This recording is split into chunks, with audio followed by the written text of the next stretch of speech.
ternissement se poursuit et qu'elle finit par s'assombrir complètement, c'est l'engourdissement grossier. Mais au stade de cet engourdissement grossier, il n'y a aucune manifestation corporelle.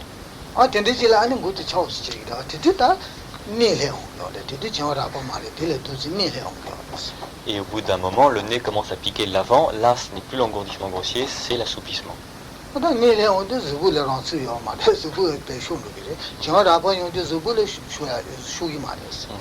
Au moment de l'assoupissement, c'est facile à repérer parce qu'il y a une perte de contrôle physique et donc votre tête baisse, alors que même pendant l'engourdissement grossier, vous avez encore un contrôle physique normal.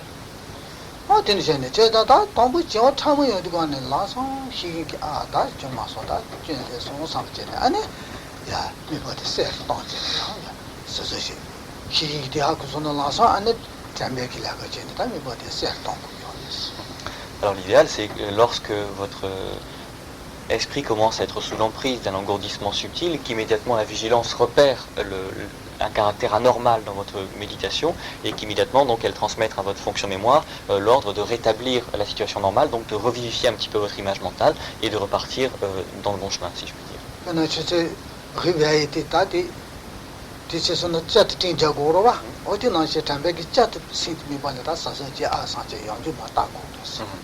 Et à ce moment-là, ce qui se passe dans votre esprit, c'est un petit peu comme lorsque vous redonnez un tour à votre montre, votre fonction mémoire donc se restimule un petit peu en disant « Oh là, il faut que je reste bien concentré » et hop, elle redynamise un petit peu cette image mentale.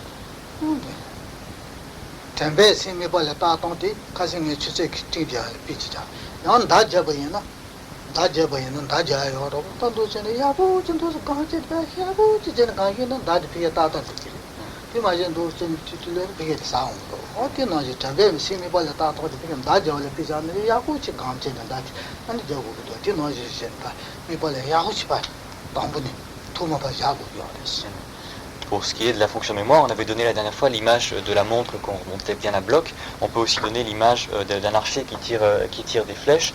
Si vous tendez bien la corde de votre arc, vous irez bien droit au milieu de la cible, mais si à force de tirer flèche après flèche, vous commencez par relâcher votre tension sur la corde, les flèches vont finir par ne plus atteindre la cible, et c'est à ce moment-là que la vigilance doit se rétablir pour que vous retendiez bien votre arc à la flèche suivante et qu'elle aille bien se ficher au milieu de la cible. C'est quelque chose qui peut vous donner une idée qui ressemble un petit peu à la façon dont la mémoire ça s'accroche à l'objet.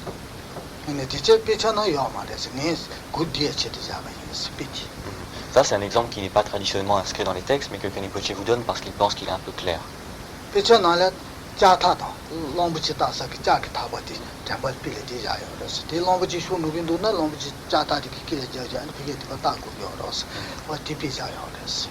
Dans les textes, l'exemple qui est donné, c'est celui de la corde qu'on passe autour du cou d'un éléphant qui a envie de s'en aller. On dit, lorsque l'éléphant a envie de tirer, il faut l'attacher à un arbre, de façon à ce que la corde reste tendue et elle bloque l'éléphant. C'est l'exemple qui est donné.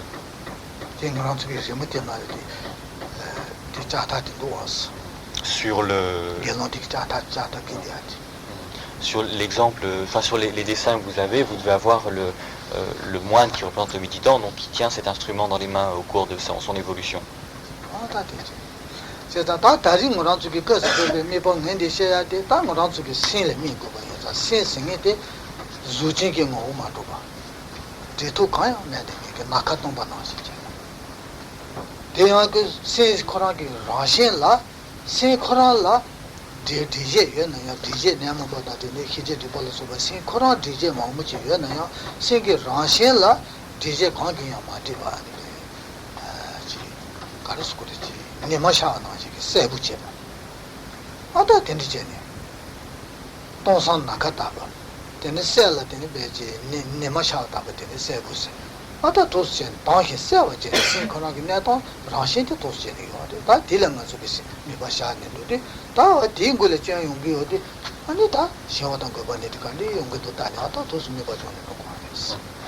l'exemple que nous avons choisi comme objet de méditation cette année, c'est donc l'esprit lui-même.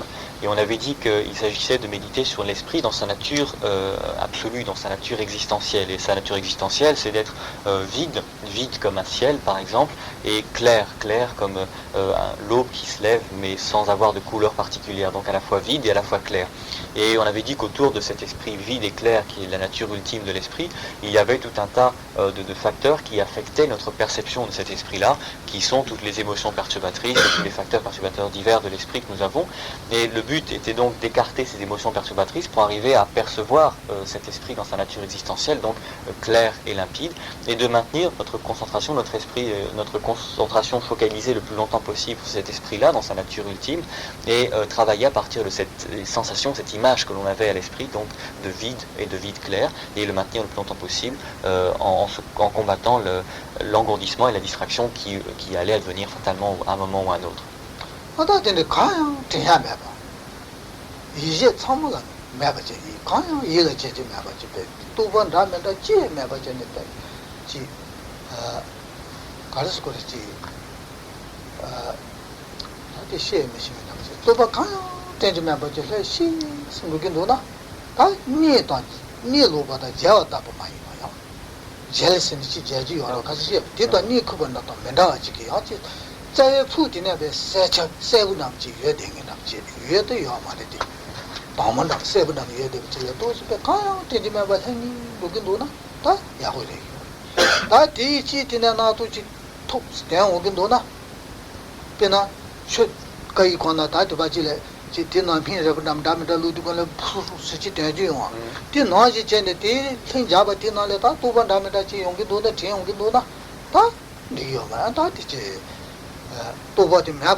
Et lorsque l'on va être concentré sur ce vide clair, vide et clair, mais il n'y a pas vraiment de couleur dans cette clarté. Il est clair, mais il n'est pas lumineux. Il a simplement une texture de non-couleur, mais de non-couleur claire. Lorsque l'on n'a aucune pensée, qu'il n'y a plus aucune pensée dans notre esprit, donc on n'est pas en train de rêvasser ou de penser à quoi que ce soit, mais que l'on ne soit ni en train de s'endormir, ni en train de s'évanouir, c'est-à-dire qu'il n'y a plus aucune pensée, mais qu'on a encore une conscience présente, à ce moment-là, on atteint donc cet état dans lequel on perçoit directement l'esprit dans sa nature existentielle. Mais dès qu'il y a une pensée qui va arriver dans ce vide clair, ne serait-ce que j'ai réussi, ou ça marche, un truc comme ça, c'est un petit peu comme quand on met un cachet effervescent dans de l'eau, il y a un petit peu de bulle qui se met à apparaître à la surface, aussitôt c'est fini, le charme est rompu si l'on peut dire, et on a perdu donc cette perception de l'esprit dans sa nature ultime, on est revenu à la gangue qui l'entourait.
Prenez garde, l'esprit, dans sa nature existentielle telle que nous le définissons, a une localisation qui est grosso modo au niveau du cœur.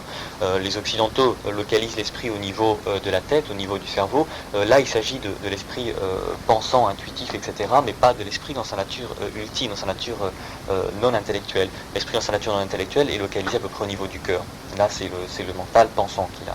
Et lorsque l'on va arriver à cette perception du mental dans sa nature ultime, donc comme le mental un petit peu rayonne à partir de ce domaine du cœur, on va avoir un petit peu quelquefois l'impression que l'on ramène un petit peu à soi cet esprit et qu'il prend donc cette naissance vide et claire ici au niveau du cœur. Si vous faites l'effort de visualiser l'esprit comme étant quelque chose l'extérieur à vous, si vous visualisez de derrière lui ou devant lui, etc. Ça veut dire que vous projetez une image mentale vide à l'extérieur de vous-même, et donc l'image, même si vous arrivez à une sorte de perception de vide ou quelque chose comme ça, ce n'est pas l'esprit dans sa nature ultime que vous percevez, c'est une création mentale que vous focalisez à l'extérieur. Donc prenez garde à bien différencier les deux.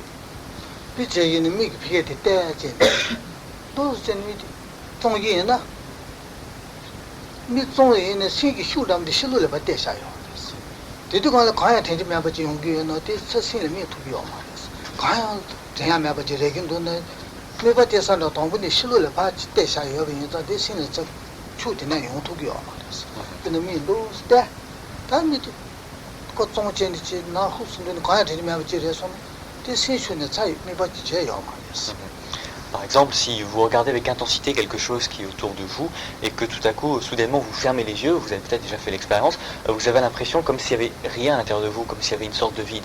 En fait, c'est pas que vous percevez l'esprit dans sa nature ultime, simplement que votre énergie mentale est projetée à l'extérieur et qu'il y a une sorte de rémanence, un petit peu comme la permanence au niveau de la rétine, il y a une permanence de l'esprit à l'extérieur, et le temps que l'esprit revienne à l'intérieur de vous-même, vous avez une sensation de vide, mais qui ne correspond pas du tout à l'esprit dans sa nature ultime, qui est simplement une projection à l'extérieur.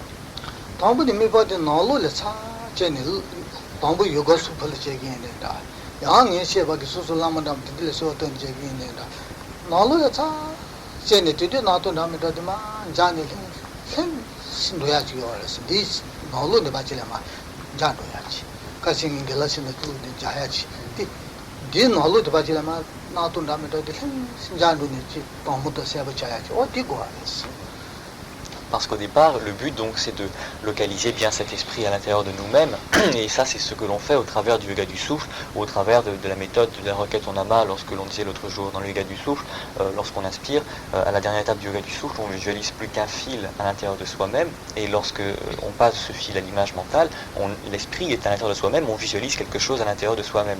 Lorsqu'on fait une requête à son lama et qu'on visualise son lama qui vient se poser sur notre tête et qui descend en nous, il descend jusqu'au niveau du cœur, et donc on visualise encore une fois l'esprit au niveau du cœur. Et lorsque l'on fait ça, on disait l'autre jour, c'est un petit peu comme la mousse de la bière qui se résorbe à la surface de la bière, et bien petit à petit toutes les pensées commencent à s'atténuer, à disparaître, comme si elles s'effilochaient, il ne reste plus que cette sensation de vide, mais à l'intérieur toujours.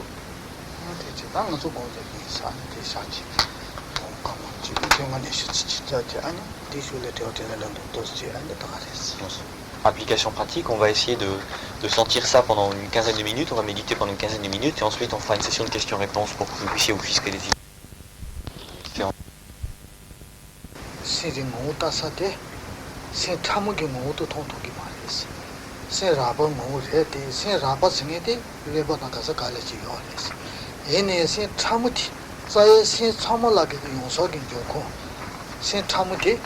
ninga khatu yobe yangora zu me bade ade ninga khatu le cha me bade na chado pu nika la le ya yo le se do she be yes ma do ngora zu ke danda la sa se chamu de ngo ngo za to ma les se ra ba ke ngo les ine se ra ba ninga khatu yo de kasa gale yo les ine me bade sa de kasa gale ma de je ninga khatu sa de gi na sa ye phe ji ye so de yo nam de se chamu ye so de ninga ye za de ya yo les Oui, c'est vrai, c'est dit. 세월이 가서 내시야 돼. 문에 돈이 유해도 요 말이었어. 얘네 세월스도 관련 요 유해 남들들 거기 요 말이었어. 시중시야 요 말이었어. 수도 요 말이었어. 내가 가서 잡아 먹으면 살았어. Précisons les choses, c'est l'occasion de le faire. Lorsque l'on parle de l'esprit dans sa nature existentielle, il y a l'esprit dans sa nature existentielle grossier et subtil. Le subtil est au niveau du cœur. Nous n'avons pas la capacité à l'heure actuelle de percevoir ce niveau subtil. On perçoit que le niveau grossier, que l'on peut localiser dans la tête ou dans les bras, etc., n'importe où à l'intérieur du corps. Mais comme la provenance, l'origine de ce cerveau, cet esprit grossier, même si c'est un esprit ultime et grossier, comme ça vient du niveau du cœur, donc c'est plus dit que c'est plus pratique de visualiser au niveau du cœur. Mais lorsque l'on arrive à cette perception-là, il n'a pas de forme particulière, c'est simplement une sensation de vide clair que l'on perçoit en provenance du niveau du cœur.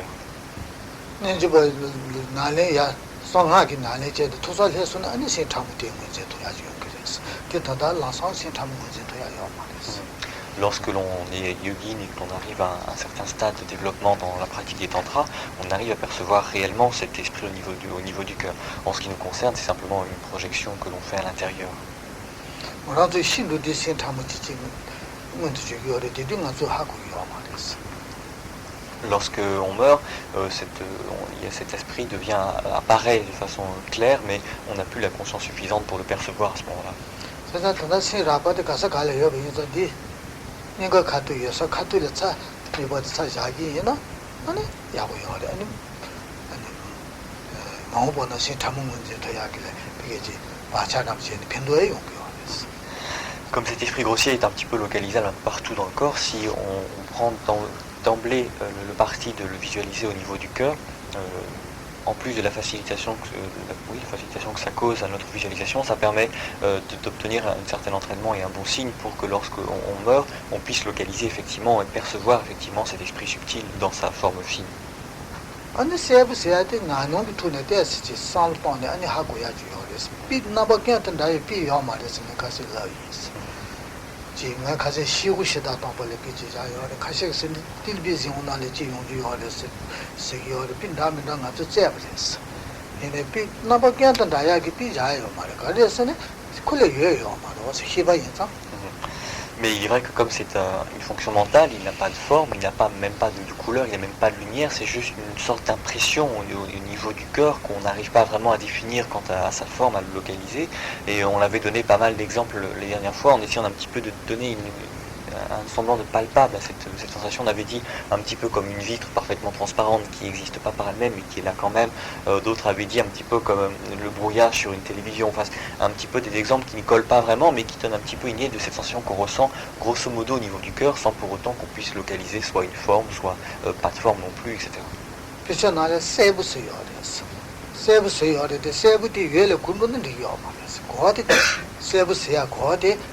비유선함 드디어 고주요 말이었어. 제가 코로나지 강 일에 맞춰야지 용배 쉬때네 지 면백이 차남 되는 미크고 남도 제가남 되게 담면다 지기지 당차지 당에 차지 여러 딜에서 보시요 됐어. Dans les textes, on dit clair et clair ne doit pas être compris dans une acception de lumineux. Donc on ne peut pas dire non plus que ça a une forme irradiante ou quelque chose comme ça. La seule chose que l'on peut dire, c'est que ça n'est pas sombre, comme l'esprit est sombre quand il s'endort ou quand on s'évanouit. Il n'est pas ça, c'est quelque chose qui est le contraire de sombre sans pour autant être lumineux. Donc c'est pour ça qu'on prend le qualificatif de clair, mais clair sans couleur. Oui. Une précision parce que j'ai pas très bien. L'esprit grossier se répartit uniformément dans le corps partout. Donc si on se concentre au niveau du cœur, c'est plus pratique parce que c'est là qu'est l'esprit subtil.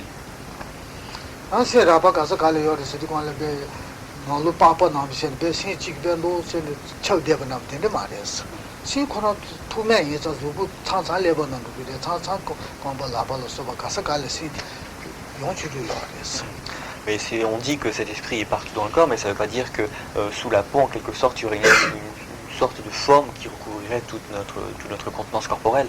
Ce que ça veut dire, c'est que l'esprit n'a pas de localisation particulière et il peut se trouver aussi bien au niveau d'une main qu'au niveau du pied. C'est quelque chose de mobile parce que ça n'a pas de substance en fait. Oui. Beaucoup de raisons à ça. Mais c'est pas facile à comprendre.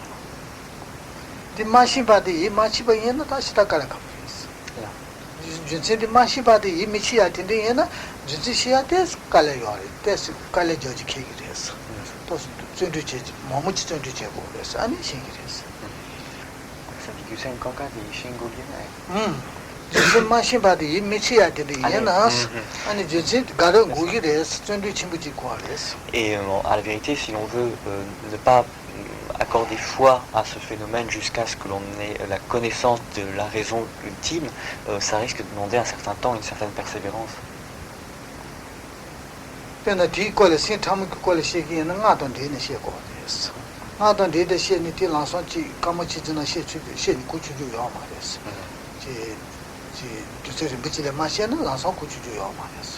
Par exemple, si on prend l'exemple donc de cet esprit subtil, si on veut savoir pourquoi il est au niveau du cœur, il faut parler un petit peu en termes tantriques, et ça c'est pas quelque chose qui peut s'expliquer en une minute, c'est quelque chose qui demande un petit peu de temps parce qu'il demande un petit peu une perception personnelle.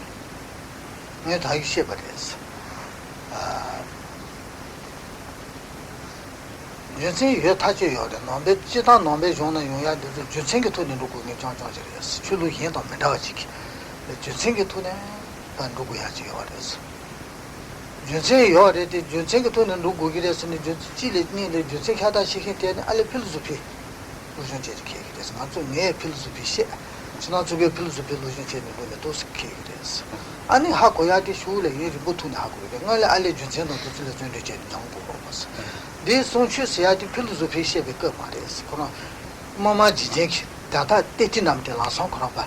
루스테네. 지잘라도 마선 도도 좀 지테서 남세네. 너무 잘봐.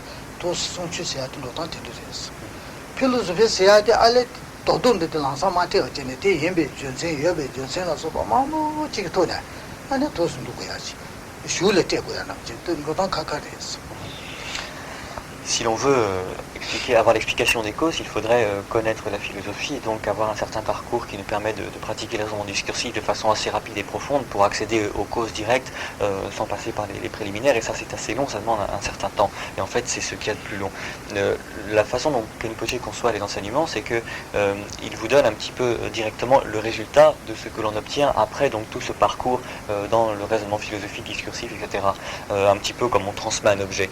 Mais pas de transmettre la façon dont on le fabrique, etc., tout ce qui fait que l'objet finit par être ce qu'il est, parce qu'il craint que ça prenne trop de temps. Mais ce qu'il faudrait faire, et c'est effectivement comme ça que fonctionne le bouddhisme de façon générale, c'est partir de l'origine, remonter de cause en cause pour arriver finalement au phénomène final tel qu'il doit apparaître. Ça, c'est le processus particulier du raisonnement bouddhiste, mais il craint que ça nous a beaucoup trop de labeur et de temps pour que nous puissions parvenir à ce résultat par nous-mêmes, donc il préfère prendre le biais et nous donner le résultat directement. 아다 도스레 아 지당에 디 지용하시고래 지시네 단단 가서 대줘야 돼 말이야 지용하시 봐도 좀 길어 지시 봐도 됐어 단지 손난이 되대 그랬어 디 콜에 안에 주천다 잡아지 세운 거 알았어 띵가 잡아 몸이 살았어 지다. Quoi qu'il en soit, nous avons un livre en impression à l'heure actuelle qui s'appelle À travers le cycle des existences, qui devrait arriver d'ici quelques semaines. Là-dedans, il y a des explications assez claires quant aux causes de la localisation de l'esprit au niveau du cœur. Pour ce point-là, tu pourras te renseigner.